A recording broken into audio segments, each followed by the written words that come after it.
Logical है। अब क्या हुआ, असेसी जिनकी प्रॉपर्टीज 2001-2 के बाद उन्होंने खरीदी थी वो तो खुश हो गए, इंडेक्सेशन से हम अपनी कॉस्ट बढ़ा सकते हैं।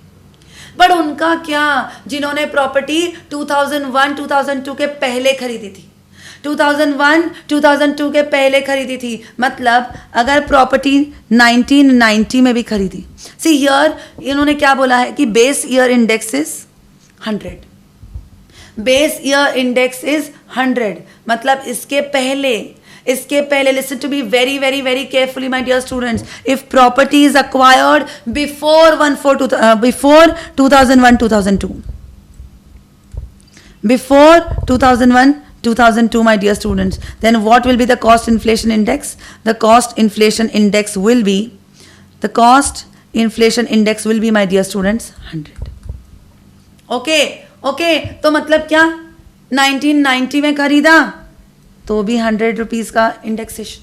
ओके, अगर 1950 में खरीदा तो भी 100 रुपीज का इंडेक्स, राइट। अगर मैंने 2000 साल में खरीदा तो भी 100 का इंडेक्स, राइट। असेसी बोला जो हमारे पुराने प्रॉपर्टीज हैं उन पे तो ये नाइंसाफी है, जो हमारे पुराने प्रॉपर्टीज हैं उन पे तो नाइंसाफी है। How can you do this, how can you do this income tax department. तो इनकम टैक्स डिपार्टमेंट सोच में पड़ गई, इनकम टैक्स डिपार्टमेंट सोच में पड़ गई। मतलब उनका क्या कहना है कि अगर 1990 में मैंने वो प्रॉपर्टी 1 लाख में खरीदी है तो 1950 में भी उसकी कीमत 1 लाख, 2000 साल में भी उसकी कीमत 1 लाख। ऐसा तो नहीं हो सकता, ऐसा तो नहीं हो सकता। तो इनकम टैक्स डिपार्टमेंट ने क्या कहा, do not worry my assessee, do not worry assessee, हम आपकी दिक्कत समझ चुके हैं। ओके, मतलब यहाँ पे हमने बेस ईयर क्या पकड़ा है हमारे लिए, इन कैपिटल गेन्स के लिए what is the base year. The base year हमने लिया है, come on tell me, the base year लिया है हमने 2001-2002, मतलब 1/4/2001 से लेके 31 March 2002 is what our base year, our base year. तो इनकम टैक्स डिपार्टमेंट क्या कहता है, ये जो डेट है ना, ये जो डेट है ना, ओके, अगर आपने इस डेट के पहले अगर प्रॉपर्टी खरीदी होगी, अगर आपने इस डेट के पहले प्रॉपर्टी खरीदी होगी तो इस इंडेक्स में हम कुछ चेंज नहीं कर सकते, क्योंकि हमने 2001-2 से वादा कर लिया है कि तू हमारा बेस ईयर है और तू हमारा बेस ईयर ही रहेगा। तो index for the year of purchase तो हम 100 चेंज नहीं कर सकते। मतलब जब हम इंडेक्सेशन निकालते हैं, इंडेक्स कॉस्ट ऑफ एक्विजिशन अगर हम निकालते हैं तो हम लोग क्या करते हैं, कॉस्ट ऑफ एक्विजिशन तो को मल्टीप्लाई करते हैं इंडेक्स कौन से ईयर से, year of transfer, transfer year के इंडेक्स से मल्टीप्लाई करते हैं। और डिवाइड किससे करते हैं, डिवाइड किससे करते हैं माय डियर स्टूडेंट्स, डिवाइड करते हैं हम लोग index of the year of purchase, index और of the year of rather acquisition. Okay, now listen to me my dear students, अगर आपने, what does the income tax department से, अगर आपने 1/4/2001 से पहले परचेस किया होगा तो क्या अपने पास उसका CII है, कॉस्ट इन्फ्लेशन इंडेक्स है? नहीं है, क्योंकि आपने तो 2001-2002 के बाद लिया है। तो अगर हमने उसके पहले परचेस किया है तो हमारा इंडेक्स क्या होगा, तो हमारा इंडेक्स यहाँ पे 100 होगा। ओके, मतलब 1990 हो, 1950 हो, 2000 साल हो, कुछ भी हो, क्या हमारा इंडेक्स 100? तो इनकम टैक्स डिपार्टमेंट ने कहा हाँ, आपका इंडेक्स विल बी 100, आपका इंडेक्स कितना होगा, 100 ही होगा, आपका इंडेक्स कितना होगा, 100 ही होगा। ये तो नाइंसाफी है, असेसी नाइंसाफी है। असेसी बोल रहा है कि this is injustice, this is injustice. आपने अगर हमको कम इंडेक्स कॉस्ट ऑफ एक्विजिशन दिया तो हमारा डिडक्शन कम हो जाएगा और हमको कैपिटल गेन्स ज़्यादा पे करना पड़ेगा, ये तो कुछ पॉसिबल नहीं है। तो इसके लिए आप कोई तरीका निकालो। तो what does income tax department says, income tax department कहता है कि इन दैट केस ये कॉस्ट ऑफ एक्विजिशन को आप कंपेयर करो, इस कॉस्ट ऑफ एक्विजिशन को आप कंपेयर करो फेयर मार्केट वैल्यू से। अब फेयर मार्केट वैल्यू कौन से तारीख की लेंगे हम लोग, fair market value, okay, fair market value 1990 की लेंगे, 1950 की लेंगे, 2000 की लेंगे, कि डेट ऑफ ट्रांसफर की लेंगे, कब लेंगे? तो उन्होंने क्या बोला है, कंफ्यूजन क्यों हुआ है, क्योंकि हमारे बेस ईयर की वजह से। बराबर है। आपको क्या मिल रहा है, बेस ईयर का इंडेक्स मिल रहा है, बराबर है ना। आपको दिक्कत इस 100 के इंडेक्स से है, तो हम लोग क्या करेंगे, will find out the fair market value as on 1/4/2001, as on 1/4/2001. So if your property is purchased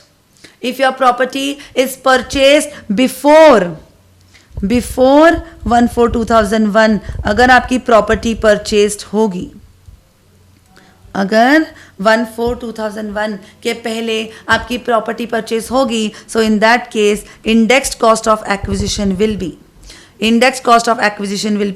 cost of acquisition or fair market value as on 1/4/2001, whichever is higher. Cost of acquisition or fair market value as on 1/4/2001, whichever is higher. इन दोनों में देखेंगे कि higher क्या है, उसको multiply कर देंगे हम लोग index of the transfer year, और यहाँ पे index of the year of acquisition होना चाहिए था, बट हमने 2001 से पहले अक्वायर किया है, इसलिए हम बेस इंडेक्स ले लेंगे 100. Clear everyone? ओके, तो जहाँ पे आपके प्रॉब्लम्स खत्म हुए हैं वहाँ पे आप ये क्लियरली लिख लो कि अगर आपने एक्विजिशन, ओके, यहाँ पे लिख लो एक्विजिशन इज बिफोर 1/4/2001. ओके, मैं बताती हूँ. अगर आपने 1/4/2001 से पहले खरीदा होगा तो इनकम टैक्स एक्ट बोलता है कि आपको इंडेक्सेशन 100 ही मिलेगा, आपने कभी भी परचेस क्यों ना किया हो. फिर ऐसे बोलता है ऐसा भी हो सकता है मेरा प्रॉपर्टी 1950 में खरीदा है तो भी इंडेक्स 100, अगर मैं 1990 में खरीदता तो भी आपका इंडेक्स 100, अगर मैं 2000 साल में खरीदता तो भी आपका इंडेक्स 100. ये तो नाइंसाफी है. तो गवर्नमेंट बोलता है, इनकम टैक्स डिपार्टमेंट बोलता है हाँ भाई अब तो ये ऐसे ही है, हमने बेस ईयर तय कर लिया है, हमने वादा कर लिया है 2001-2002 को कि तू हमारा बेस ईयर है और तू ही हमारा बेस ईयर रहेगा. सो इन दैट केस अब 2001-2 का साल कब स्टार्ट होता है, 1/4/2001 को स्टार्ट होता है. कब स्टार्ट होता है, 1/4/2001 को स्टार्ट होता है. तो let that be the deciding date, let be the D day. Okay, yes. तो हम क्या करेंगे, अगर आपने 1/4/2001 के पहले खरीदा है तो हम क्या करेंगे, उस प्रॉपर्टी की कॉस्ट ऑफ एक्विजिशन निकालेंगे. ओके, इसको उस प्रॉपर्टी की कॉस्ट ऑफ एक्विजिशन निकालेंगे. अब तो वो तो बहुत पहले है ना, मतलब 1950 में जब मैंने प्रॉपर्टी खरीदी तो मैंने वो प्रॉपर्टी मानो 50,000 में खरीदी है, बट आज उसकी कीमत 50,000 नहीं रहेगी, उसकी कीमत 75 लाख रहेगी. करेक्ट है ना. तो गवर्नमेंट क्या बोलता है, हम आपकी दिक्कत समझते हैं, तो हम क्या करेंगे, गड़बड़ किस डेट ने की है, गड़बड़ 1/4/2001 ने की है, बराबर है. तो हम क्या करेंगे, इस कॉस्ट ऑफ एक्विजिशन को कंपेयर करेंगे fair market value as on 1/4/2001 को, विच एवर इज हायर उसको मल्टीप्लाई करेंगे इंडेक्स ऑफ ट्रांसफर ईयर से और डिवाइड कर देंगे 100 से. Why 100? Because index of the year of acquisition, और एक्विजिशन 2001-2 के पहले है, तो 2001-2 तो बेस है, उसके पहले कभी भी परचेस क्यों ना किया हो, 100 will be the index. Clear everyone? Okay, come on, quickly take this down and we will solve one question on this particular concept. Question number 8.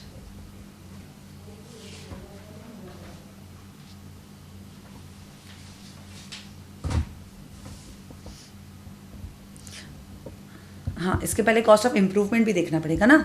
This is index cost of acquisition. Okay, yes. अब आगे problem से पहले index cost of improvement कैसे निकालेंगे. Okay, अगर before है, अगर acquisition before है तो हमने देखा. अब index cost of acquisition improvement कैसे निकालेंगे. इंप्रूवमेंट करना मतलब कहीं पेंटिंग करना, डेवलपमेंट करना, रेनोवेशन करना, राइट, ये सब करना.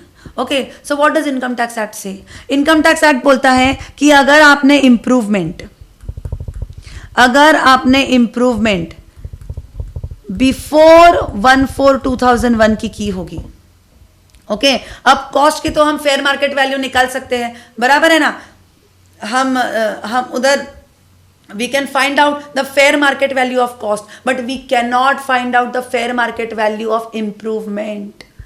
Okay, we cannot find out the fair market value of improvement. In that case, whatever improvement, my dear students, whatever improvement is done before 1/4/2001 has to be ignored. Has to be ignored. मतलब इसका आपको क्या होगा? Now, my dear students, let's go ahead further with the special cases in capital gain. Yes, and one more thing I forgot. If asset is acquired before 1/4/2001 or if any improvement is made before 1/4/2001, that particular improvement has to be, my dear students, it has to be ignored. It will not be considered for capital gain computation purposes. Okay, fine, no problem. Further, my dear students, there are certain special cases in capital gain computation. What do these special cases mean? See, whatever I am going to tell you is very, very, very important. What do these special cases mean, my dear students? I'll tell you. Now what happens? In order to compute capital gain, you need to know sale consideration. You need to know cost of acquisition. Not necessary. Her case में improvement नहीं होता. So it's not must.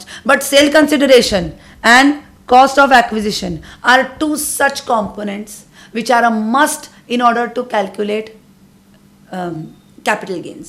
Right अगर suppose sale consideration है और cost of acquisition नहीं है, will you be able to calculate capital gains? No.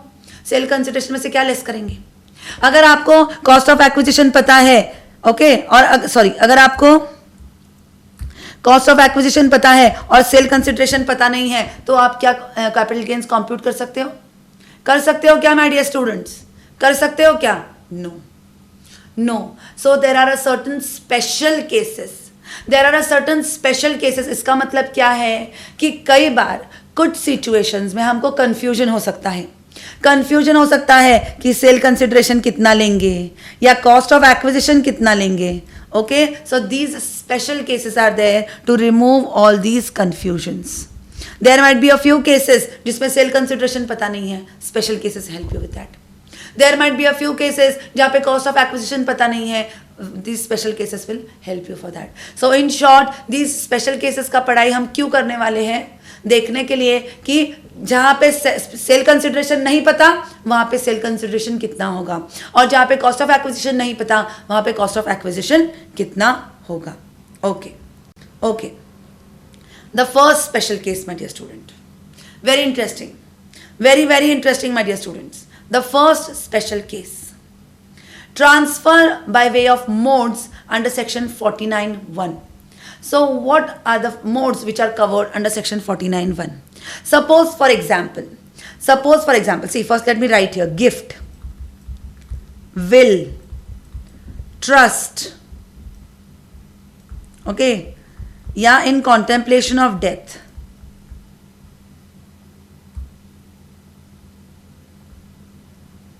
In contemplation of death. What does this mean? What does this mean, my dear students? What does this mean? I'll explain it to you. Say for example, this Mr. A. Okay, this Mr. A has a father. Okay, और इस father ने क्या किया? इस father ने mister A को एक घर गिफ्ट किया. ओके, इस फादर ने मिस्टर ए को घर गिफ्ट किया. तो सबसे पहली बात अपने दिमाग में क्या आया कि मैम ये जो गिफ्ट दिया is it transfer or not? बराबर है ना? Is it transfer or not? So section 47, my dear students, we are going to see to it later. Okay, section 47 specially tells, my dear students, कि अगर आप कोई property gift करते हो, I repeat my dear students, be very very attentive, अगर आप किसी को कोई प्रॉपर्टी गिफ्ट करते हो, okay, in that case, my dear students, in that case this gift will not be treated as transfer. Okay, gift will not be treated as transfer, my dear students. Okay, इसका मतलब क्या government इस gift पे tax छोड़ देगी? नहीं. जिसको gift मिलेगा माय डियर स्टूडेंट्स, उसकी इनकम टैक्सेबल हो जाएगी. ओके और वो गिफ्ट कितना टैक्सेबल हो जाएगा, कितना नहीं होगा, ये हम डिटेल में देखेंगे इनकम फ्रॉम अदर सोर्सेस में। ओके अभी के लिए कैपिटल गेन्स के लिए समझ लो कि अगर हम किसी को कुछ गिफ्ट देते हैं, अगर हमने किसी को कुछ गिफ्ट दिया my dear students, then in that case it is not transfer. तो ठीक है, ट्रांसफर नहीं होगा। ओके फिर अभी मिस्टर ए को गिफ्ट मिला, मिस्टर ए को घर मिल गया। ओके एंड देन फिर क्या हुआ, फिर कई सालों बाद मिस्टर ए ने सेल कर दिया ये घर। Okay this house is sold to mister B. Now when a house is sold to mister B my dear students, will it be transfer? Absolutely yes, sale is transfer of asset, right? This house property is capital asset, sale is transfer takes place in the PY, so right, so will there capital gain arise? Yes. अब यहाँ पे transfer नहीं है तो यहाँ पे capital gains will not arise, यहाँ पे ट्रांसफर है इसलिए capital gains will arise, no problem. Okay अब मैं बैठी और मैं कंप्यूट कर रही हूँ कैपिटल गेन्स। ओके तो मैं मिस्टर ए को पूछूंगी, okay mister A tell me for how much did you sell this house? तो मिस्टर ए बोलता है, सर जी मैंने इसको 50 लाख में बेचा। सर जी मैंने इसको 50 लाख में बेचा। ओके नो प्रॉब्लम, अगर आपने इसको 50 लाख में बेचा तो कोई दिक्कत नहीं है। ओके कोई दिक्कत नहीं है। अब आप मुझे बताओ कि आपने कोई एक्सपेंसेस ऑन ट्रांसफर किए क्या? तो वो बोलता है कि नहीं, कुछ भी नहीं किया। So this comes two is net sale consideration. अब इसमें से इसको क्या लेस करना है? Less indexed cost of acquisition. Okay so index cost of acquisition निकालना है तो कॉस्ट ऑफ एक्विजिशन पूछा गया उसको। कॉस्ट ऑफ एक्विजिशन पूछा गया तो असेसी, तो मिस्टर ए बौखला गया। मिस्टर ए बोला कि लिसन ये हाउस प्रॉपर्टी तो मुझे गिफ्ट में मिली है, ये हाउस प्रॉपर्टी तो मुझे गिफ्ट में मिली है और गिफ्ट का कोई कीमत नहीं होता। मतलब मुझे फ्री में मिले, मेरे जेब में, मिस्टर ए के जेब से कोई पैसे गए हैं क्या? नहीं। तो मिस्टर ए को अगर गिफ्ट में मिला है तो क्या इसका कॉस्ट ऑफ एक्विजिशन जीरो हो जाएगा? जीरो हो जाएगा।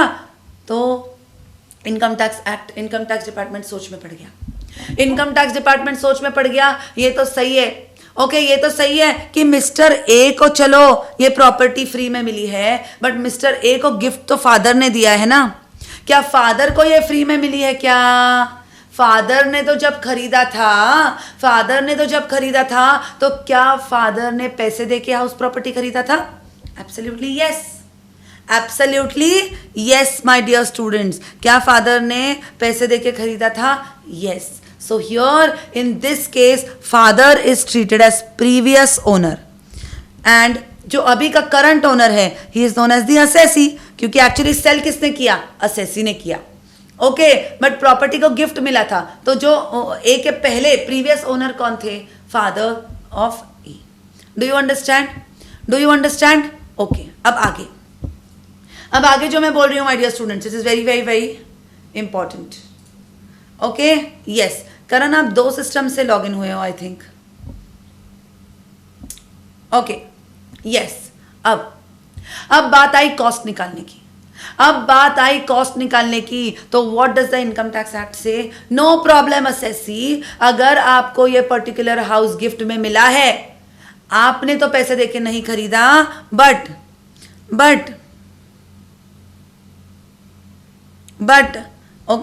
आपके फादर ने तो, प्रीवियस ओनर ने तो पैसे देके खरीदा था। So here while considering the cost of acquisition we are going to consider the cost of acquisition of previous owner. Cost of acquisition of previous owner मतलब आपके फादर ने इसको कितने में खरीदा था, that will be considered as the cost of acquisition. Clear my dear students? Okay yes. अब आगे ओके ये तो तय हो गया मैम, ये तो तय गया। आपने बोला, हमको समझ में आ गया कि अगर हाउस प्रॉपर्टी, अगर कोई कैपिटल एसेट हमको गिफ्ट में मिला है तो हमारे हाथ में तो गिफ्ट है तो उसका कॉस्ट निल है, मतलब हमारे प्रीवियस ओनर को के पास देखना पड़ेगा। मतलब ऐसे yes I come to it. Okay तो ठीक है आपने कैपिटल गेन निकाला, तब कॉस्ट ऑफ एक्विजिशन पता नहीं चला तो cost of acquisition of previous owner लिया। ठीक है अब तो सब कैलकुलेशन बदल गया। अगर आप cost of acquisition previous owner का ले रहे हो तो हमको ये लॉन्ग टर्म है एसेट कि शॉर्ट टर्म है, लॉन्ग टर्म एसेट है कि शॉर्ट टर्म एसेट है, ये फाइंड आउट करने के लिए we are going to need what, we are going to need what, we are going to need period of holding. और व्हेन हम पीरियड ऑफ होल्डिंग काउंट करेंगे, ओके, तो अब मुझे लॉजिकली बताओ, असेसी मतलब जब मिस्टर ए को मिला गिफ्ट वहां से कैलकुलेट करेंगे कि प्रीवियस ओनर ने जब खरीदा था वहां से कैलकुलेट करेंगे? चलो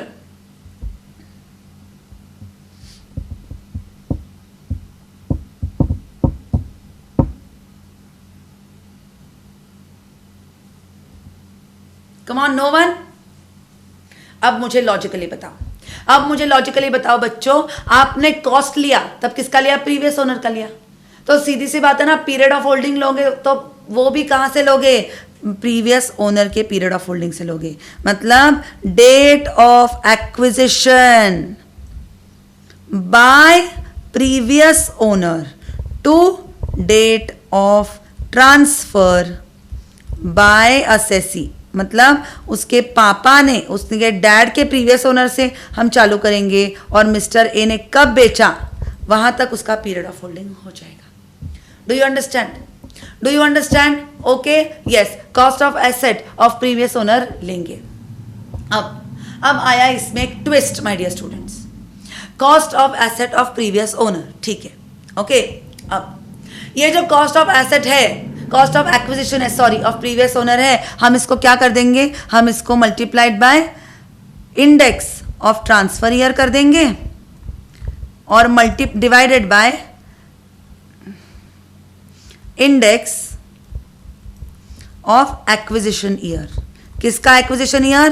प्रीवियस ओनर का एक्विजिशन ईयर। ठीक है, ठीक है, ओके ओके। अब इसमें आया एक ट्विस्ट, इसमें ट्विस्ट ऐसा आया कि प्रीवियस ओनर ने, listen to me very carefully, previous owner ने अगर घर 1/4/2001 के पहले अक्वायर किया है, ओके, प्रीवियस ओनर acquired,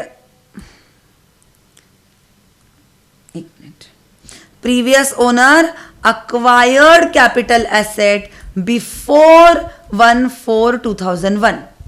अगर 1/4/2001 से पहले प्रीवियस ओनर ने ये पर्टिकुलर हाउस प्रॉपर्टी खरीदी होगी तो मैम, तो इसके केस में हमने लास्ट लेक्चर में देखा है, तो क्या हो जाएगा? Cost of acquisition of previous owner और FMV as on 1/4/2001, whichever is higher, multiplied by index of transfer year and divided by index of acquisition year of previous owner। Clear? समझ में आया? Did you understand? Yes, my dear students? Okay? Yes? Yes. तो चलो, yes, चलो, okay, you want to take this down? You want to take this down? अब यहाँ पे मैंने गिफ्ट का एग्जाम्पल दिया, गिफ्ट का एग्जाम्पल दिया। What are the modes covered under section 49(1)? These are the modes that are covered under section 49(1). अब मुझे एक बात बताओ, अगर किसी विल में लिखा है कि ये सारा प्रॉपर्टी पीयूषा मैम को मिल जाएगा, तो पीयूषा मैम को तो फ्री में ही मिला है ना, पीयूषा मैम को तो फ्री में ही मिला है, करेक्ट? तो यहाँ पे हमको कॉस्ट टू प्रीवियस ओनर दिखना है। अगर किसी ट्रस्ट की वजह से मिला है, मतलब क्या, मेरे फादर ने बोला है कि ये सारे पैसे मेरे लिए रखे, ये सारे प्रॉपर्टीज मेरे लिए रखे हैं कि पीयूषा मैम जब 25 साल की हो जाएगी तो उनको से सब मिल जाएगा। अंडरस्टैंडिंग? अंडरस्टैंडिंग? तो जब तक मैं 25 साल की नहीं होंगी वो ट्रस्ट मेरे लिए संभाल के रखेगा, और जब मैं 25 साल की हो जाऊंगी तो वो प्रॉपर्टी मेरी हो जाएगी। जब वो प्रॉपर्टी मेरी हो जाएगी तब तो कोई ट्रांसफर नहीं होगा क्योंकि वो गिफ्ट है, बराबर है, वो ट्रस्ट से मिला है, राइट? पर जब मैं ये प्रॉपर्टी आगे बेचूंगी तब ट्रांसफर है, कैपिटल एसेट है, तो कैपिटल गेन विल अराइज। तो तब जब मैं बेचूंगी, जब मैं वो एसेट बेचूंगी तब मैं कैपिटल गेन का कंप्यूटेशन करूंगी, और तब जब कंप्यूटेशन करते करते जब मैं कॉस्ट ऑफ एक्विजिशन पे अटक जाऊंगी तो इनकम टैक्स डिपार्टमेंट क्या बोलता है? अटको मत, प्रीवियस ओनर के देखो उसने कब परचेस किया है, और उसने कितने में परचेस किया है। उसने जब परचेस किया होगा वहां से आपका पीरियड ऑफ होल्डिंग स्टार्ट हो जाएगा, और उसने जितने में परचेस किया है that will become your cost of acquisition. अगर उसने 1/4/2001 के पहले खरीदा है, in that case cost of acquisition or FMV as on 1/4/2009 whichever is higher multiplied by index of transfer year multiplied by index of acquisition year। यहाँ पे किसी ने मुझे बताया नहीं कि मैम आप भूल गए, मैम आप भूल गए, यहाँ पे आंसर क्या आ जाएगा, यहाँ पे आंसर 100 आ जाएगा। yes or no, yes or no my dear students। transfer of depreciable assets section 50 and section 50A क्या बोला गया है, if depreciable asset is transferred। अब समझो my dear students, अब depreciable asset यहाँ पे क्यों आया। आपके दिमाग में सबसे पहला सवाल कि डेप्रिसिएशन हम किस पे लेते हैं, जो बिजनेस के एसेट्स होते हैं उस पे हम लोग डेप्रिसिएशन लेते हैं, बराबर है। जो बिजनेस के एसेट्स हैं उस पे हम लोग डेप्रिसिएशन लेते हैं, बराबर है ना। डेप्रिसिएशन डिडक्ट करते हैं और फिर उस पर डेप्रिसिएशन लेते हैं। अब क्या होता है, अब क्या होता है, understand my dear students. Okay, this is very very very interesting. Say for example okay, मेरा अब ये लोग ये अपने को हम लोग पीजीपीपी में डिटेल में देखेंगे, बट अभी मैं सिर्फ आपको एक्सप्लेन करती हूँ। इन businesses same type of assets होते हैं ना, वो एक साथ एक उनका ग्रुप बनाया जाता है। Okay, same type of assets जिन पे same rate of depreciation applicable होता है ना माय डियर स्टूडेंट्स, उनको एक ग्रुप में क्लब किया जाता है और उस ग्रुप को कहा जाता है ब्लॉक। उस ग्रुप को कहा जाता है ब्लॉक ऑफ एसेट्स। क्या कहा जाता है, block of assets. Okay now जब इस ब्लॉक ऑफ एसेट्स पे डेप्रिसिएशन कैलकुलेट होता है, okay, now understand my dear students. Okay, से मेरे ब्लॉक ऑफ एसेट्स में 3 एसेट्स है, ए, बी और C. Listen to me very carefully. Okay, से मेरे ब्लॉक ऑफ एसेट्स में 3 एसेट्स है, ए, बी और सी। ओके, अब ए, बी और C. Okay, now understand. Suppose my dear students, मैंने केस वन क्या है, listen to me very carefully. Okay, case 1 क्या है, all the assets in block sold। okay, all the assets in the block sold। okay, but block has value। इसका मतलब क्या है, इसका मतलब क्या है माय डियर स्टूडेंट्स, ये अंडरस्टैंड। जब मैं डेप्रिसिएशन कैलकुलेट करती हूँ तो मैं कैसे करती हूँ, I take opening WDV। I think अब ये तो आपको पता ही है, राइट। ओपनिंग WDV लेते हैं, फिर इसमें से क्या करते हैं हम लोग, लेस डेप्रिसिएशन करते हैं। अब ये जब ओपनिंग WDV लेंगे तो हम पूरा ब्लॉक का लेंगे एक साथ, क्योंकि मेरे सारे एसेट्स मैंने ग्रुप कर दिया है, तो मैंने पूरे ब्लॉक का ओपनिंग WDV लिया। इसमें से मैं लेस डेप्रिसिएशन कर दूंगी, बराबर है। Wait, let me take you a bit in detail. अगर सपोज मैंने इस साल कोई नया एसेट परचेस किया है तो क्या हो जाता है, एडिशंस हो जाता है, राइट। अगर मैंने कोई एसेट सेल किया होगा तो लेस सेल कंसिडरेशन होता है, हाँ या ना। ओके, अब ये जो बैलेंस बचता है, इस बैलेंस के ऊपर चार्ज होता है डेप्रिसिएशन, राइट। ये सब कुछ अपने को तो पता है, और आता है क्लोजिंग WDV ऑफ ब्लॉक। इसमें कुछ कंफ्यूजन है माय डियर स्टूडेंट्स, इसमें कुछ कंफ्यूजन है, ये तो हम करते आए हैं अब तक। आई थिंक हम अकाउंट्स में सबसे ज्यादा प्रैक्टिस हमने डेप्रिसिएशन का ही किया है, राइट। ओके, अब आगे okay, say for example my dear students, मेरे ब्लॉक में 3 एसेट्स हैं, ए, बी और सी। ओके, और से इनका ओपनिंग WDV ऑफ ब्लॉक है। ओके, से इनका ओपनिंग WDV ऑफ ब्लॉक है 10 लाख रुपए। Okay, opening WDV of block इनका कितना है, 10 लाख रुपए, ठीक है। ओके, नाउ क्या हुआ, अब क्या हुआ, इस साल कुछ एडिशंस तो नहीं है, पर मैंने सारे तीनों एसेट्स बेच दिए। मैंने सारे क्या किया, तीनों एसेट्स बेच दिए 15 लाख रुपए में।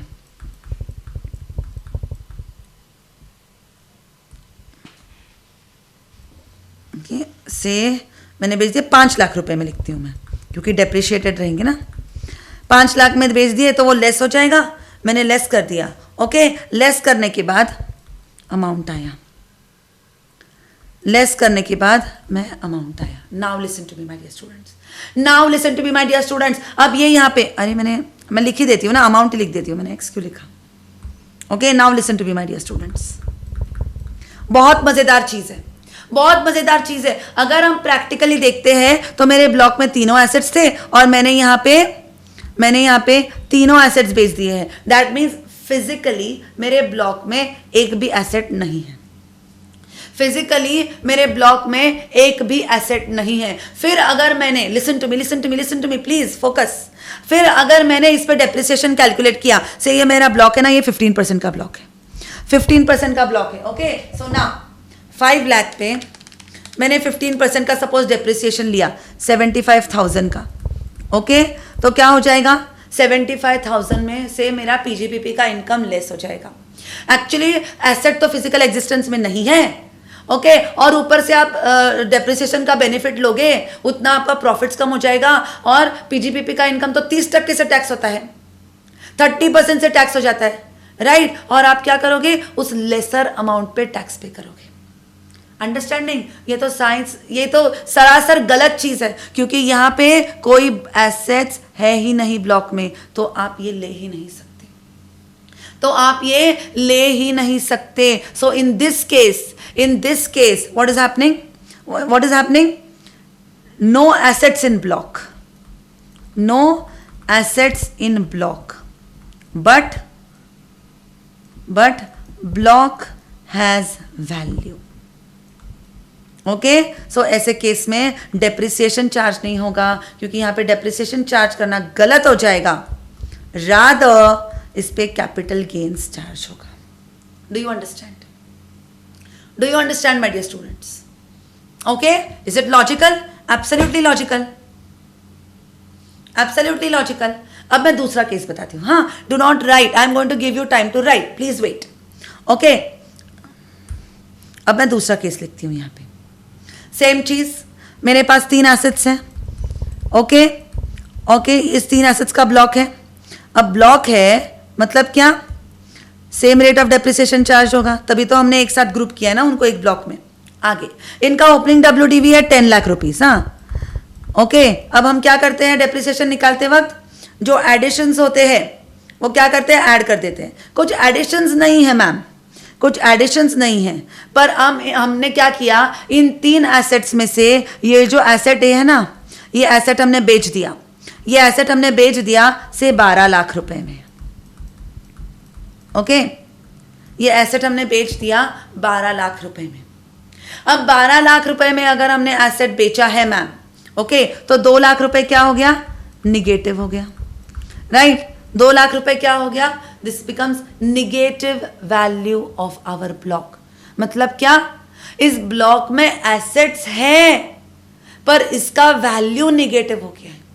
ओके, इस ब्लॉक में एसेट्स हैं पर अगर ऐसे किसी ब्लॉक का वैल्यू 0 हो जाता है तो इन दैट केस डेप्रिसिएशन चार्ज नहीं होगा, बट कैपिटल गेन्स चार्ज होगा।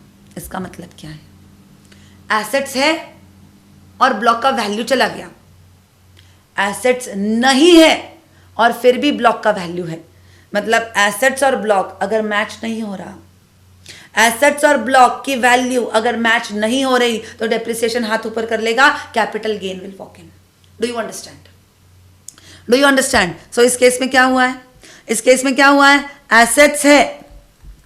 एसेट्स है और ब्लॉक का value, block value is what, 0 और नेगेटिव, 0 और नेगेटिव। इस केस में क्या हुआ था, यहाँ पे क्या होगा, डेप्रिसिएशन नहीं चार्ज होगा, यहाँ पे कैपिटल गेन्स आ जाएगा। इस केस में क्या हुआ था, assets not there but block value is there, what, yes it is there.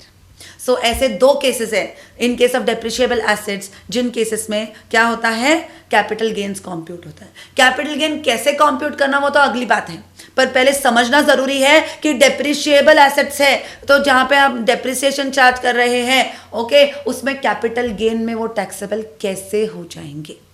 Do you understand my dear students? Okay, do you want to take this down? Do you want to take this down? So लिखो, पहले ठीक से लिखना. Okay, give the headline, give the headline. Okay, special case 2, transfer of depreciable assets. Write down under section transfer of depreciable assets. It is covered under section 50 and 50A. 50 and 50A. Okay, तो यहां पे लिखो, ये क्या है? This is calculation of depreciation. ये तो calculation of depreciation का मास्टर चार्ट है. Okay, yes. ओके, फिर यहां पे लिखो, capital gain arises only in these two cases. Okay, in case of depreciable assets, capital gains arises only in these two cases. Clear? Clear? Okay, come on, please take this down. Yes. अब capital gain कैसे कंप्यूट करना है वो हम लोग देखेंगे.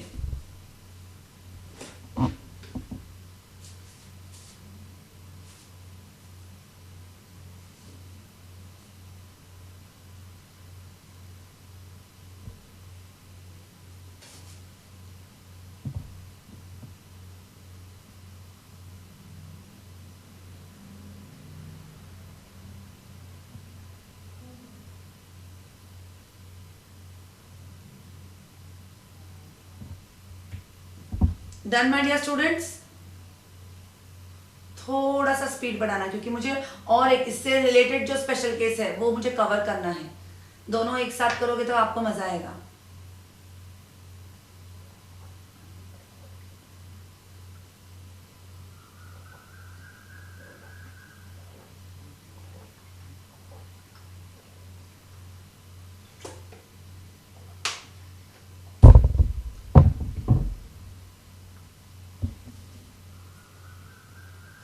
Give me a thumbs up once you're done.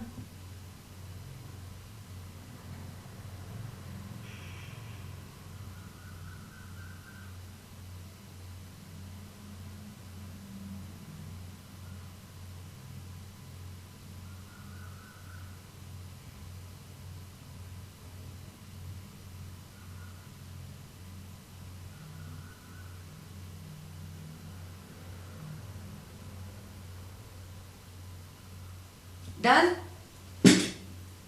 Okay, yes. अब इन केसेस में कैपिटल गेन कैसे कंप्यूट करते हैं वो देखते हैं. Okay, how to compute capital gain, let us understand that my dear students. Okay, अब कैलकुलेशन ऑफ कैपिटल गेन कैसे करते हैं. Okay, yes. What is the, अपना मास्टर चार्ट तो सेम है. Sale consideration, sorry, sale consideration less expenses on transfer. फिर आएगा net sale consideration. Okay, before writing it my dear students, before writing this, सबसे पहले हम लोग क्या लिखते हैं? सबसे पहले हम लोग लिखते हैं कि अपने पास कौन सा एसेट है. तो हम क्या लिखेंगे यहाँ पे? जब नेचर ऑफ एसेट लिखने की बारी आएगी माय डियर स्टूडेंट्स, तो सबसे पहले हम क्या लिखेंगे? डेप्रिसिएबल एसेट की खुद की अपनी एक कम्युनिटी है. डेप्रिशिएबल एसेट्स की खुद का अपना एक कम्युनिटी है, खुद का अपना एक स्पेशल सेक्शन है. इसलिए हम यहाँ पे लिखते वक्त, चाहे वो मशीन हो, फर्नीचर हो, बिल्डिंग हो या कुछ भी हो, डेप्रिशिएबल एसेट की अपनी खुद की एक कम्युनिटी है. And depreciable assets my dear students, हर साल उस पर हमने डेप्रिसिएशन लिया है, हर साल उस पर हमने बेनिफिट लिया है. इसलिए गवर्नमेंट क्या बोलता है? इसलिए इनकम टैक्स एक्ट क्या बोलता है? इनकम टैक्स एक्ट बोलता है आपको हम इंडेक्सेशन का बेनिफिट नहीं देंगे. आपको हम इंडेक्सेशन का बेनिफिट नहीं देंगे क्योंकि इस पे आपने हर साल डेप्रिसिएशन लिया है. So depreciable asset is always a short term capital asset. It is always a short term capital asset. एक बार आपने डिसाइड कर लिया कि what is the which is the asset, वो शॉर्ट टर्म है कि लॉन्ग टर्म है, उसके बाद हम मास्टर चार्ट स्टार्ट करते हैं. Cell consideration less expenses on transfer. फिर क्या आता है? Net sale consideration. Right, net sale consideration less, यहाँ पे हम क्या करते हैं? कॉस्ट ऑफ एक्विजिशन करेंगे. सी यहाँ पे indexation benefit is not available. Okay, indexation benefit यहाँ पे हम बड़े अक्षरों में लिख लेते हैं. Calculation of capital gain, depreciable assets का कैपिटल गेन कंप्यूट करते वक्त indexation benefit not available even if your asset is long-term capital asset. Indexation benefit is not available even if long-term capital asset. Clear? Okay.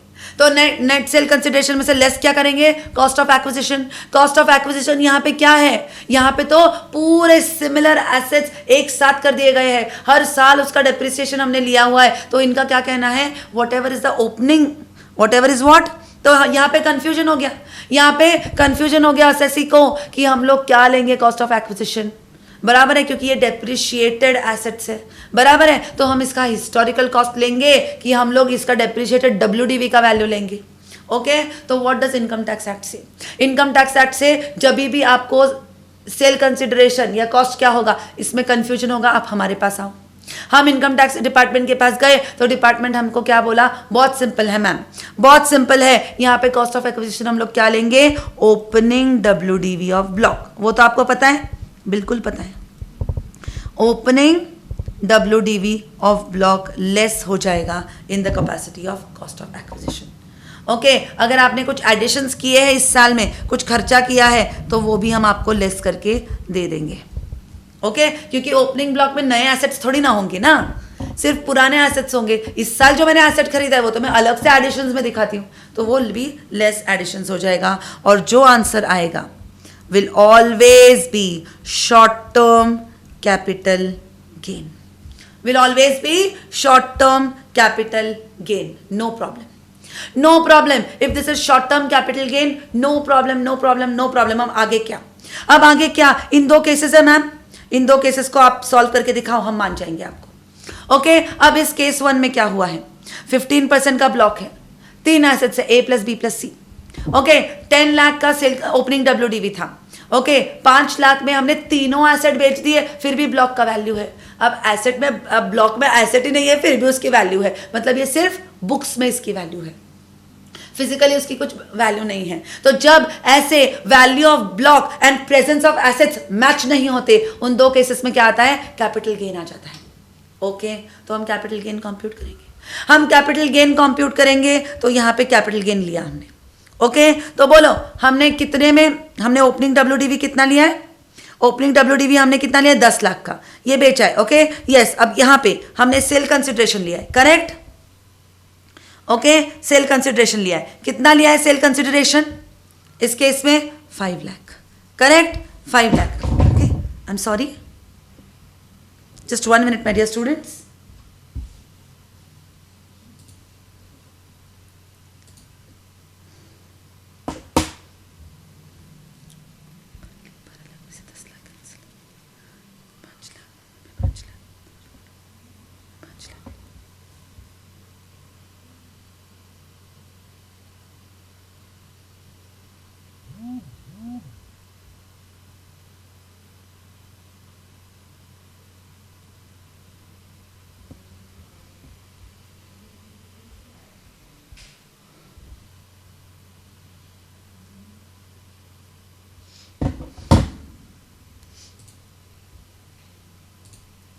Okay my dear students, okay my dear students. अब यहाँ पे क्या हुआ है? मैंने asset कितने में बेचा है?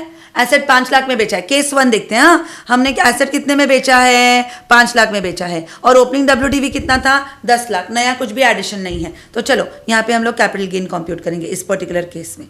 तो वो कैसे करेंगे? बेचा कितने में है? Sale consideration. सबसे पहले क्या लिखेंगे कि कौन सा एसेट है? It is a depreciable asset. The moment it is depreciable asset, it is always short-term capital asset. Okay? Sale consideration 5 lakh में बेचा. कोई expenses on transfer है? नहीं है. Okay? So net sale consideration कितना हो जाता है? 5 लाख हो जाता है. Okay? Less opening WDV of block, which is 10 lakhs. Okay? Yes, मतलब यहाँ पे वाकई आपका जो नुकसान हुआ है 5 लाख रुपए, this will be nothing but short-term capital loss, which will be allowed to you. Do you understand? Okay उसको कम शॉर्ट टर्म कैपिटल लॉस को कैसे एडजस्ट करेंगे उसके लिए एक सेपरेट चैप्टर है, कोई फिक्र करने की बात नहीं है। Do you understand? अब सेकेंड केस में, अब केस 2 में क्या हुआ, हमारे पास 3 एसेट्स थे, हमने सिर्फ एक ही एसेट बेचा है, हमने यहाँ पे सिर्फ एक ही एसेट बेचा है, एक ही एसेट सेल किया है हमने। यहाँ पे तो हमने 3 एसेट सेल किए थे, बट यहाँ पे हमने एक ही एसेट सेल किया है और क्या हुआ, हमारा ब्लॉक का वैल्यू निगेटिव हो गया। ओके तो यहाँ पे 10 लाख ओपनिंग WDV 12 लाख में बेचा है। Okay so my sale consideration comes to 12 lakh. पहले तो depreciable asset, the moment it is depreciable asset it is always a short term capital asset. So sale consideration कितने में बेचा है, मैंने 12 लाख में बेचा है। कुछ एक्सपेंसेस है क्या, नहीं है। So net sale consideration comes to 12 lakh. अब मेरा एसेट है, मैं उसको इंडेक्सेशन करने जाती हूँ, तो what does income tax department से, डेप्रिसिएशन का बेनिफिट लिया है ना, तो क्या आपको इंडेक्सेशन का बेनिफिट मिलेगा? No no no no no, नहीं मिलेगा। Directly opening WDV of block आपको लेस करना है, तो मैंने लेस कर दिया। So in this case this 2 lakh becomes my short term capital gain. Clear my dear students? Clear? Okay तो हमने क्या देखा सेक्शन 50/50A में कि डेप्रिशिएबल एसेट्स के 2 केसेस में डेप्रिसिएशन नहीं आता, बल्कि कैपिटल गेन्स में वो टैक्सेबल हो जाते हैं। Which are the 2 cases? अगर एसेट्स नहीं है ब्लॉक में पर ब्लॉक की वैल्यू होगी तो, या एसेट्स है ब्लॉक में बट ब्लॉक की वैल्यू 0 या निगेटिव हो गई तो। ओके तो यहां पे हम कैलकुलेशन ऑफ क्या करेंगे, कैपिटल गेन। अब कैपिटल गेन कंप्यूट करने से पहले हम लोग नेचर ऑफ कैपिटल एसेट देखेंगे। Depreciable asset is always short term in nature, इनको इंडेक्सेशन बेनिफिट नहीं मिलता। ओके तो मैंने यहाँ पे कंप्यूटेशन ऑफ कैपिटल गेन किया, तो सेल कंसिडरेशन लेस एक्सपेंसेस किया। इस नेट सेल कंसिडरेशन में मुझे क्या लेस करना है माय डियर स्टूडेंट्स, मैं क्या लेस करूंगी? ओके अब मेरे पास इतने सारे एसेट्स थे, राइट, और उनका ब्लॉक था, उनका डेप्रिसिएशन एक साथ कैलकुलेट किया हुआ है, तो what is income tax act saying? Do not get confuse, directly जो ओपनिंग WDV ऑफ ब्लॉक लेगा वो ले लो। ओके इस साल अगर आपने कुछ एडिशंस किए वो भी लेस कर लो। ओके और जो गेन आएगा will always be short term capital gain. Clear my dear students? मतलब इस केस में हमने थियोरी भी समझ लिया है और यहाँ पे मैंने आपको एक प्रैक्टिकल प्रॉब्लम भी सॉल्व करके दिखा दिया है। Okay now I want you to take this down in your books. Come on my dear students, इतना सिंप्लीफाइड कैलकुलेशन आपको कहीं पर भी नहीं मिलेगा। Come on.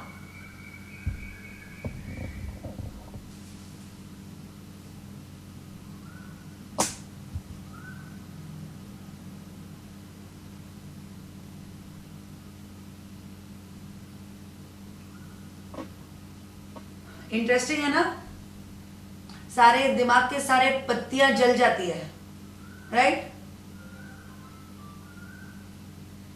We start thinking from all different angles, अपने सारी बेसिक अंडरस्टैंडिंग्स पूरी क्लियर हो जाती है।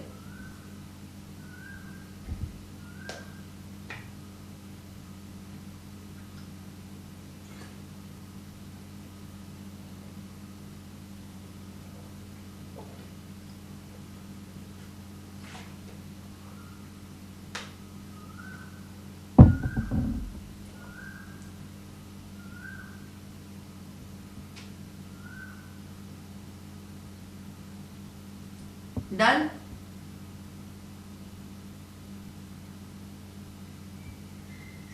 सो गए कि खो गए students? Done? Okay yes now okay now let's go ahead to the second special case.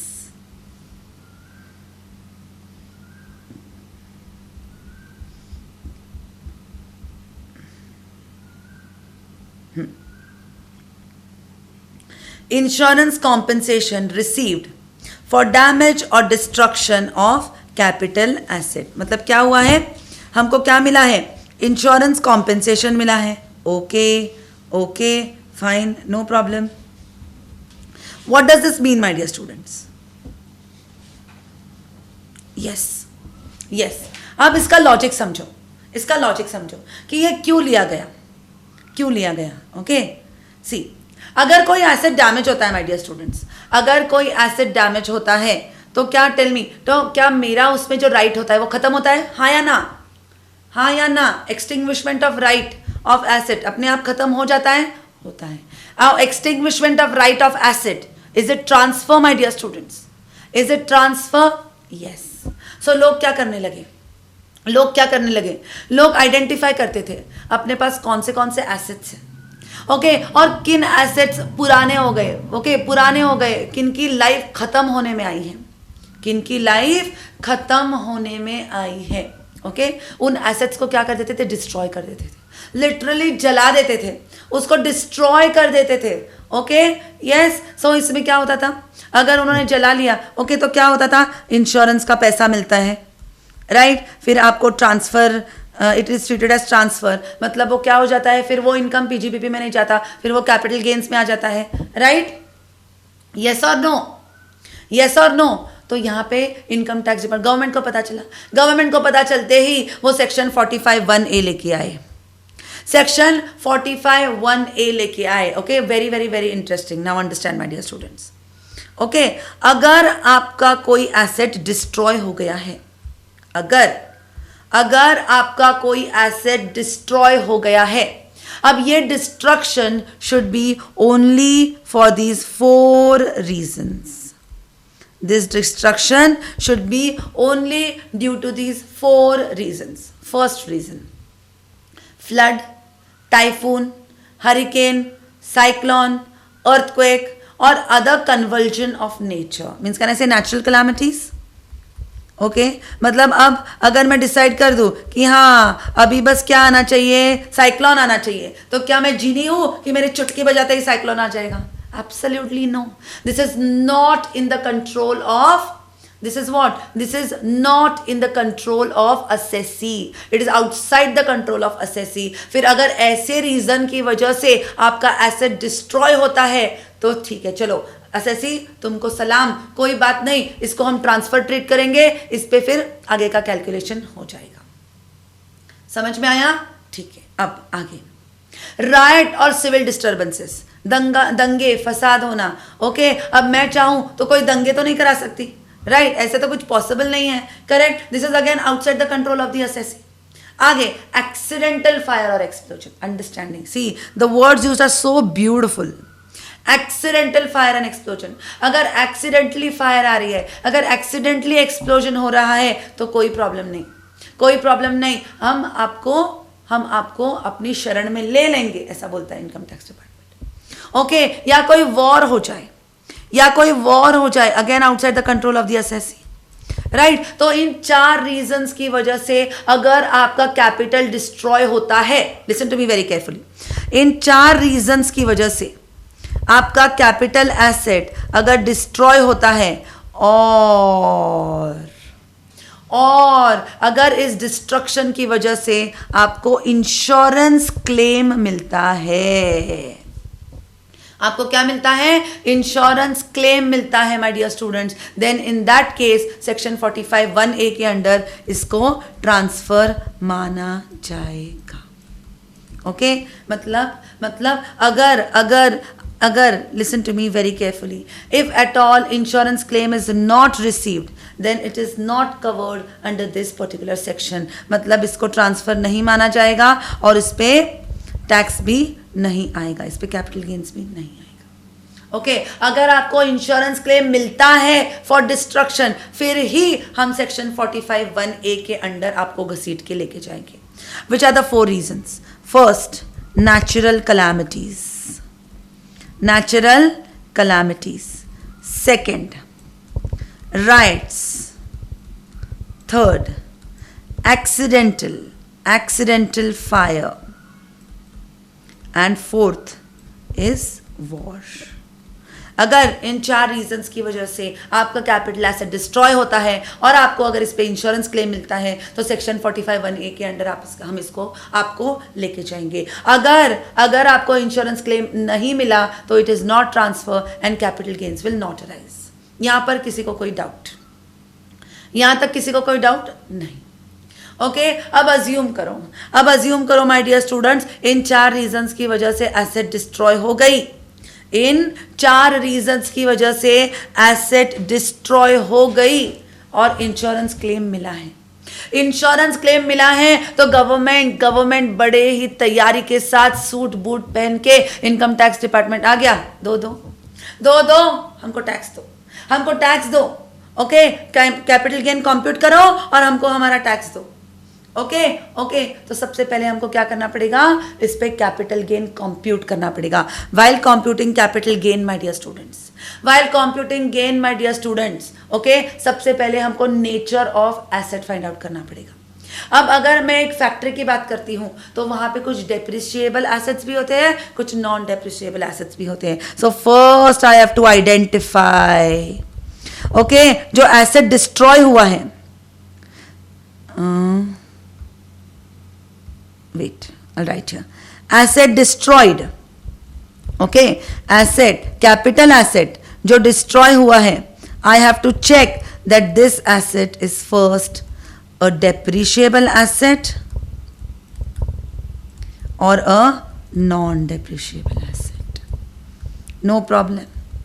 अगर ये डेप्रिशिएबल एसेट होगा, वेरी वेरी वेरी इंपॉर्टेंट ना my dear students, not a word here and there, यहां वहां एक मिनट के लिए भी नजर नहीं जानी चाहिए आपकी। ओके, तो अगर एसेट डेप्रिशिएबल है तो मैं क्या करूंगी, आई बिगिन कंप्यूटिंग, तो सबसे पहले मैं लिख लूंगी यहाँ पे डेप्रिशिएबल एसेट, फिर मैं यहाँ पे क्या लिख लूंगी, it is always a short term capital asset. Okay, फिर मैंने कंप्यूटेशन स्टार्ट किया। ओके, फिर मैंने कंप्यूटेशन स्टार्ट किया, सेल कंसिडरेशन। सेल कंसिडरेशन लिखते ही आपने इनकम टैक्स डिपार्टमेंट के पास देखा, अब क्या, हमको तो पता ही नहीं है। ओके, हमको तो पता ही नहीं है, यहाँ पे हमने सेल थोड़ी ना किया है, तो डिस्ट्रॉय हो गया ना। तो what does the income tax authority says, कोई बात नहीं। क्या आपको इस पे इंश्योरेंस क्लेम मिला है? मिला है, तो जो इंश्योरेंस क्लेम मिला है it will be the sale consideration. फिर आप बोलते हो, फिर से आप इनकम टैक्स डिपार्टमेंट के पास देखते हो, हमको क्लेम नहीं मिला सर, हमारा एसेट डिस्ट्रॉय हुआ इसलिए इंश्योरेंस कंपनी ने हमको दूसरा एसेट दे दिया एज रिप्लेसमेंट, वही कॉन्ट्रैक्ट बना था ना।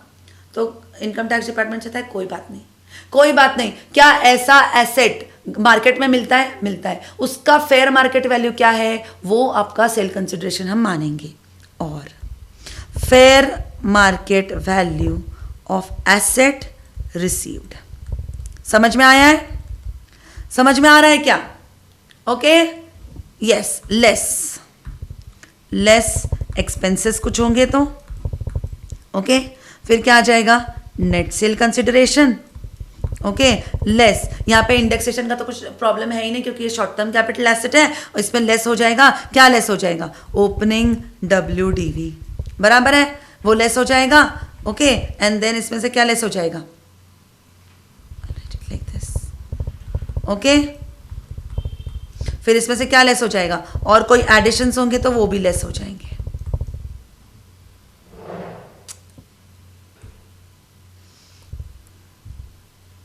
कुछ एडिशंस होंगे तो वो भी लेस हो जाएंगे। सो यहाँ पे अराइज होगा शॉर्ट टर्म कैपिटल गेन। यहाँ तक किसी को कोई प्रॉब्लम? मज़ा तो अब आने वाला है, मज़ा तो अब आने वाला है। ओके, दिल थाम के बैठिए माय डियर स्टूडेंट्स। ओके, अब नॉन डेप्रिशिएबल एसेट अगर ट्रांसफर कर रहे हो तो सबसे पहले हमको नेचर ऑफ एसेट लिखना है, तो जो भी एसेट होगा वो। Okay, it can either be short term और it can be either be long term, बराबर है, कुछ भी हो सकता है, ऐसा तय थोड़ी ना है, बराबर है, कुछ भी डिस्ट्रॉय हो सकता है।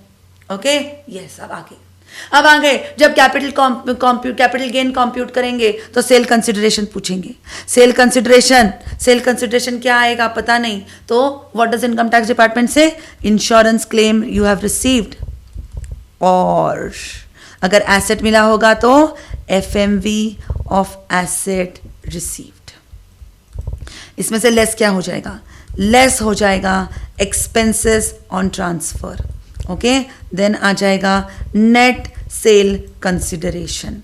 अब आएगा मजा माय डियर स्टूडेंट्स। अब इसमें से मुझे लेस करना है। अगर शॉर्ट टर्म कैपिटल एसेट होगा तो कोई प्रॉब्लम ही नहीं है, कॉस्ट ऑफ एक्विजिशन लेस हो जाएगा। अगर लॉन्ग टर्म कैपिटल एसेट है तो इसमें से लेस होगा इंडेक्स्ड कॉस्ट ऑफ एक्विजिशन। क्या लेस होगा, इंडेक्स्ड कॉस्ट ऑफ एक्विजिशन। तो अब मुझे क्या करना है, I have to find out the value of the asset. I have to find out the index value of asset. So what is the formula, my dear students? What is the formula, my dear students? Okay, क्या हो जाएगा इसका formula? Cost of acquisition. Okay, या 1/4/2001 के पहले रहा तो cost of acquisition और fair market value whichever is higher multiplied by my dear students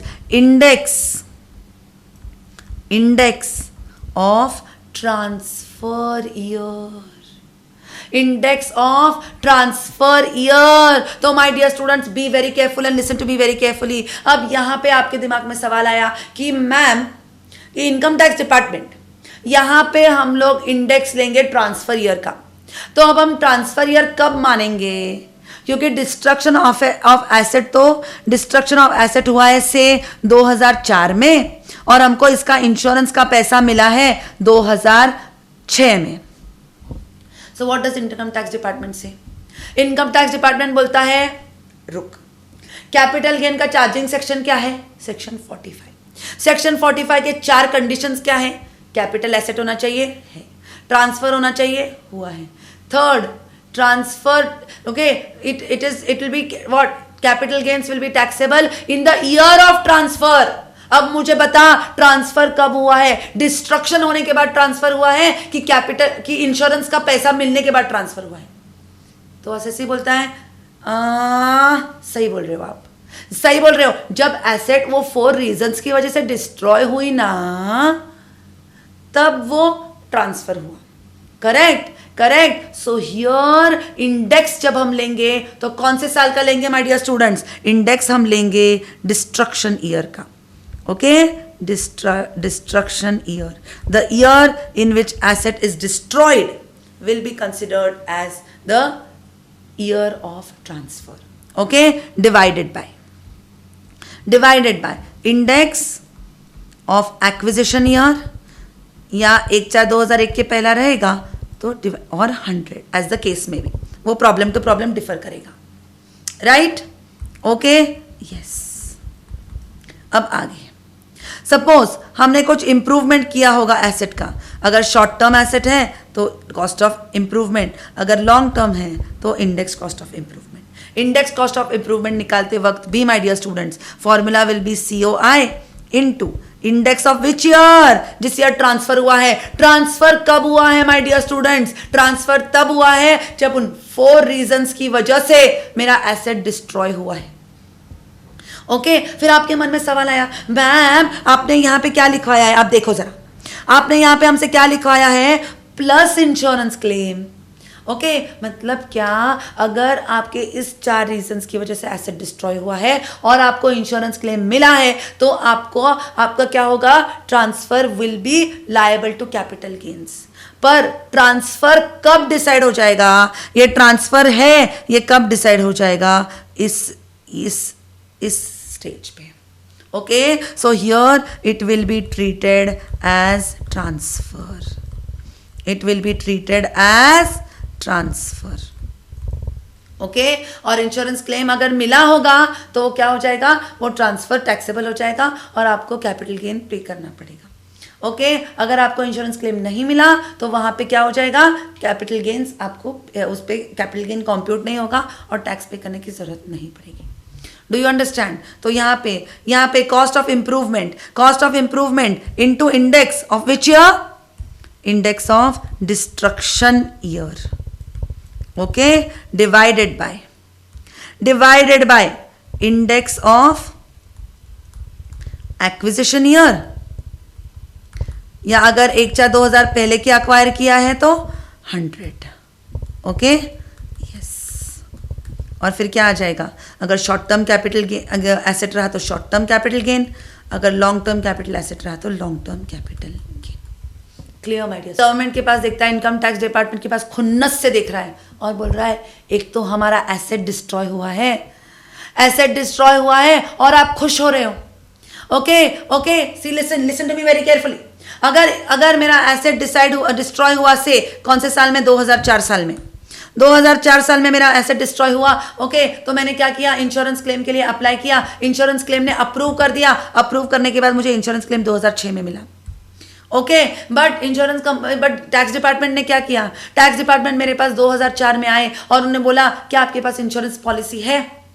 क्या आपके पास इंश्योरेंस पॉलिसी है? तो मैंने बोला हाँ है, मतलब आपको क्लेम मिलने वाला है। ओके, मतलब दिस इज ट्रांसफर और आपको इस पे कैपिटल गेन भरना, कैपिटल गेन कंप्यूट करके इस पे टैक्स पे करना पड़ेगा। असेसी लगा रोने, असेसी लोगा रोने कि हम किस देश में रह रहे हैं, हम किस देश में रह रहे हैं, यहां पे मेरा एसेट डिस्ट्रॉय हुआ है और यहां पे इनको इनकी टैक्स की पड़ी है। तो इनकम टैक्स डिपार्टमेंट बोलता है ठीक है चल, ठीक है चल, हम भी तेरे गम में शामिल हो जाएंगे, हम भी तेरे गम में शामिल हो जाएंगे, तुझे फिक्र करने की जरूरत नहीं है, टैक्स पे करना, टैक्स पे करना, बट आज मत करना, आज मत करना, ये सेम कंप्यूटेशन होगा और ये सेम कंप्यूटेशन करके तू पे उस साल करना कैपिटल गेन पे टैक्स जिस साल तेरे जेब में पैसे आएंगे, जिस साल इंश्योरेंस क्लेम तुझे पैसा देगा। सो 2006 में माय डियर स्टूडेंट्स, 2006 में यू पे टैक्स, ओके, बट ट्रांसफर तो हम मानेंगे 2004 में ही, ओके, ट्रांसफर ईयर होगा 2004, okay. So if I come to this problem my dear students, तो कैपिटल एसेट डिस्ट्रॉयड, तो यहां पे 2 important points, okay. Transfer year कौन सा माना जाएगा, okay, year in which capital asset destroyed, okay, पर ये टैक्सेबल कब होगा, टैक्सेबल कब होगा, जैसे आपको याद है ना, okay, okay, so there is one levy point, there is one collection point, so this is levy point, okay, arise हो गया है, अब पे कब करना है, ईयर इन विच, जिस साल आपके जेब में पैसा आएगा, इंश्योरेंस क्लेम आएगा, उस साल आप इस पे टैक्स पे करना। Clear everyone?